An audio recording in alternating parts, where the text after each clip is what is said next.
Well, ladies and gentlemen, for the second week in a row, we have an upset in the NASCAR Cup Series. I'm Keegan Schneider. I'm proud to bring you guys a post-race analysis video for the O'Reilly Autoports 500 at Texas Motor Speedway. It was another wild one in the West, but this one was a hot one. It was a scorcher, 96 degrees total temperature. Heat was a large factor for the drivers today.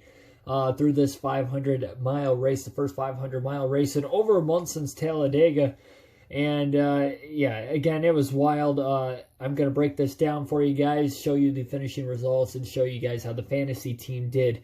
So without further ado, we're going to hop right on into this thing. Honestly, the first two-thirds of the race went by fast as far as the race pace went because there wasn't a lot of cautions. We had the competition yellow earlier on after Aric Almirola had started on the pole. We had varying pit strategy from pretty much that point on. It was basically a matter of who could get the track position. Tire fall-off was not a big factor at all here at Texas. It really hasn't been since the repave, so there was no real big factor there. It was a matter of tire strategy. How long could you get a certain amount of tires to last, whether they were left sides, right sides, because we even saw some drivers take left side only tires there towards the end of the race as well. So it was very interesting as far as that went. We're getting used to these strategy races just simply because of the tracks that the Cup Series has been going to as of recent weeks, such as the two Pocono races, Indianapolis and Kentucky, and now Texas. We're going to start to go away from that in the coming weeks, as you're going to see with Kansas on Thursday night. But nevertheless, Ryan Blaney looked like the fastest car all day long. He took the lead about midway through stage one, ended up winning the opening stage and winning stage two, dominating, leading over 130 laps in this race today. Interesting stat. Ryan Blaney has led seven races with more than 100 laps led at a time and has not won a single one of them. Bad luck came later in stage three. First off, by the way, stage two, Jimmie Johnson had brought out a caution, got loose off of turn four, and had hit the wall about halfway through the stage or so. That was the only caution, for instance, we had until the final stage. And once the green flag dropped for stage three, it was hectic and crazy the rest of the race. We had a massive, huge wreck on the front stretch there off the restart, going 3x3 through the field. Aric Almirola, with not a lot of room to go, about clipped the grass, it looked like. To avoid that, he kind of moved up just slightly, clipped the 18 of Kyle Busch, who then clipped the 19 of Martin Truex Jr. Truex goes hard driver's side door first into the wall, and while backing down the racetrack, collects a lot of other drivers. Cole Custer, Ricky Stenhouse hit him very hard. Kyle Busch went spinning through the grass, somehow not only didn't hit anything, but didn't damage the splitter or the car in any way going through the grass. Very fortunate. Usually don't see that. So yeah, Kyle Busch was very fortunate because he had a very fast car, and that didn't really cost him much in the grand scheme of things. But a lot of cars were involved in that heavy accident. William Byron was another driver who actually was having a decent day up until that point. Numerous drivers, I can go on the list on and on, but yeah, a very massive accident at Texas Motor Speedway. Kind of reminded me, I believe it was back in 2010, that race that was ran on a Monday in the late going when they were going four wide through the front stretch at Texas and they caused a huge wreck. That's what it kind of felt like to me. Later portion of the race. There's still quite a ways to go. We still had about 100 laps left, but that put the race under a red flag condition for about 20 minutes before they got back to green flag racing.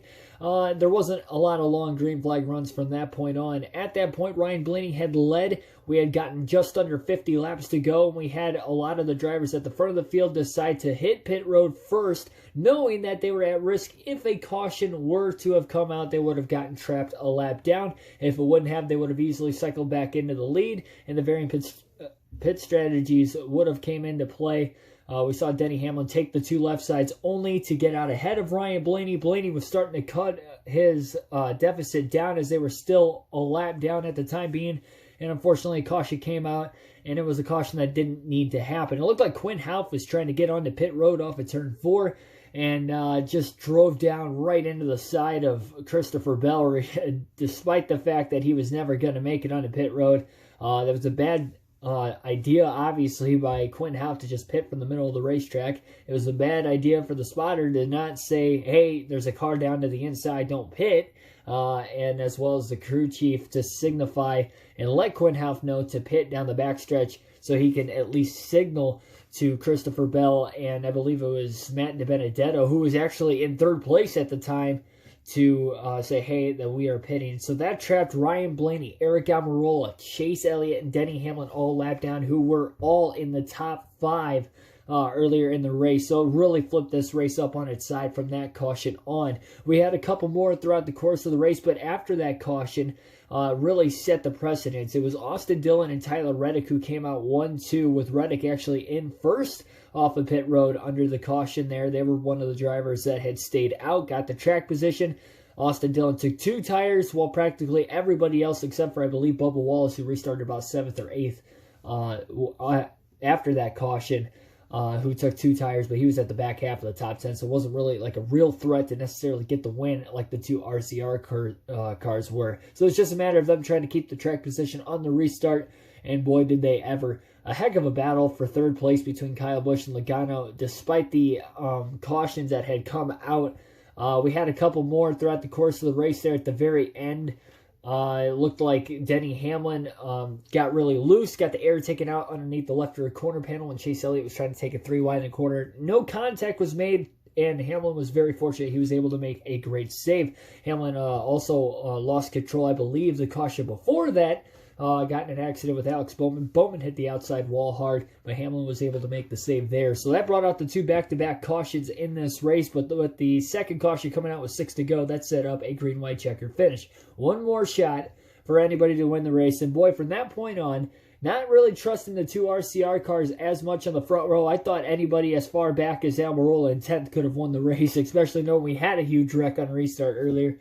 That was definitely possible again, especially with 2 guys on the front row with way older tires compared to the rest of the field. But boy, did they play teamwork. As soon as Austin Dillon cleared Tyler Reddick, you could really tell that Reddick was the lead blocking car while Austin Dillon was the car in the clean air. They were going to finish 1-2 no matter what order it was between the 2. They would battle it out on a restart for about a lap or 2, and they would sit 1-2 almost as like a DEI back in the early 2000s at Daytona or Talladega, while the furthest back car would be the guy to block off the traffic while the lead car would hold on to the lead. That's what it kind of reminded me here. And sure enough, it was RCR at the helm, with Austin Dillon getting his first win of the season, first win since 2018 in the Daytona 500. And it was a long time coming for Austin Dillon. Tyler Reddick ended up in second place, so 1-2 for RCR. And really puts the playoff bubble on its side even more than what it did before. I'm going to run down through a Power Rankings episode starting later on in the week on my top 10 championship contenders throughout the course of the season. Maybe talk a little bit more about the playoff bubble in depth. That'll be a weekly episode that will be coming up before every Cup race, probably about midweek or so between every race. So look for that later in the week. But now let's take a look at your finishing results for today's O'Reilly Auto Parts 500. So let's take a look at the finishing results here for this race today. Again, Austin Dillon first, Tyler Reddick second. Joey Logano and Kyle Busch had one heck of a battle for third there for pretty much the last 20 laps. No matter how many restarts they went through, neither one of them could break away for third place. And I think that really was the deciding factor in the 2 RCR cars being able to keep the track position and stay in front despite having much older tires, because of the fact Logano, Kyle Busch, and even Harvick at times were going 2 and 3 wide. They couldn't really get single file and work together to get up to those 2 RCR cars, no matter what happened in those last 40 laps or so. So Joey Logano ended up finishing in third, Kyle Busch fourth, then you have Harvick rounding out the top 5. Erik Jones in sixth, Ryan Blaney seventh, not deserving of that finish whatsoever. He needed to win the race to justify the run he had today. Again, leading over 130 laps, winning each of the first 2 stages. So he scored a lot of points. In fact, I believe he scored the most points of any driver today, but that is not exactly what that team wanted or needed, or as me as a fan wanted to see. Very unfortunate. If that caution never had come out with Quinn Houff making that much unneeded and probably stupid error there, trying to pit from the middle of the track with 2, not 1, but 2 cars under him. That really hurt. Kurt Busch finishes 8th, Brad Keselowski 9th, and Aric Almirola 10th. Remember that Almirola got caught during that caution as well. He was just behind Blaney at the time. So was Chase Elliott, who just finished outside of the top 12 there. Matt DiBenedetto, who was running 3rd at the time in that Quinn Houff accident. Remember, he got caught up in it as well when Hauff slammed into Christopher Bell. He then hit the 21 before ricocheting hard into the outside wall. And Matt DiBenedetto ended up still finishing 17th, but that damage definitely took him out of what looked like it could have been a top 5 run. Hamlin got caught during that caution, and a couple other accidents late hindered his day despite being in the top 5 most of the day also. And we'll take a look at your DNFs here in this one as well. Truex actually still finished the race in 32nd and running on the racetrack. I don't know how they were able to meet minimum speed, but they did. That car was absolutely totaled. But Alex Bowman got caught up in an accident. He did not finish the race. Neither did Quinn Houff, Ty Dillon, Timmy Hill, William Byron, Ricky Stenhouse, Cole Custer, or Ryan Preece. I just realized that there were 43 cars in the field today. It's the first time in a long time. I thought the maximum car field was 40. But for whatever reason, we had 43 today, I guess. So I guess I just realized that. I don't know if that's an error or not, but whatever the case is, yeah, 43 cars ran today. And altogether, it looks like we had 7 DNFs. So that is going to be it for the Fisher results. Let's take a look at how the fantasy team did. All right, so let's take a look at how the fantasy team did. First and foremost, before I start this, I don't know how I'm going to go about this, but I am really upset with what happened. So usually you have your 5 starters and your garage driver. You have until the end of stage 2 to swap in a garage driver for one of your starters. So with about 40 laps to go in stage 2, there was an incident where Christopher Bell had hit the wall and had fallen pretty much out of contention from that point on. He fell about 2 laps down, was running outside the top 20. And I noticed Tyler Reddick was running in the teens most of the day, actually scored a decent amount of stage points. You see there he was 4th in stage 1, had a lot of stage points. He was going to obviously outscore Christopher Bell as long as he didn't get into a late race caution. So, again, might I add, 40 laps left in stage 2. And I could not swap them out for whatever reason. As you see right there with the lock buttons on the right side of each driver that's indicated in your lineup, usually there's a green arrow in there to move them up or down. So that way you can move them in and out of the lineup, because unless it's after stage 2, once the end of stage 2 hits, it locks, just like what you see right there. There was still 40 laps left in the stage, and it was locked for whatever reason. I could not put Tyler Reddick in, and I was hoping, okay, maybe Tyler Reddick won't have as good of a day. He was outscoring Bell by 11 points, which is still quite a bit, but I was hoping, I'm like, okay, hopefully it won't be too bad and I won't be that upset with it. Because Tyler Reddick ended up 2nd, knowing that I would have put him in his lineup, I tried to put him in the lineup, but the app would not let me. I'm very furious with that because that cost me a lot of points. Every point matters, especially when you're actually in a running for money, as I am during these sweepstakes right here, even to finish in the top 3 in the overall standings. That's just, it's uncalled for. I tried to email some of the people at NASCAR or whoever it was. I was trying to find something to notify somebody of this issue before the end of the stage, and I couldn't even find any sort of like a URL or anything I could have done. So I couldn't even speak to anybody about it. So unfortunately, Reddick had to stay in the garage there. Very upset about that. He outscored Christopher Bell by, you see right there, 26 points. That's quite a bit. So that's very unfortunate. He finished 2nd in the race, obviously. So I missed out on, a lot of points today.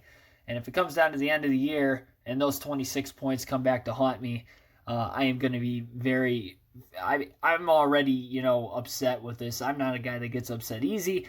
I know this is fantasy. But knowing where I'm at in the rankings, that it is a legitimate possibility going forward that I could have a good shot at the grand prize.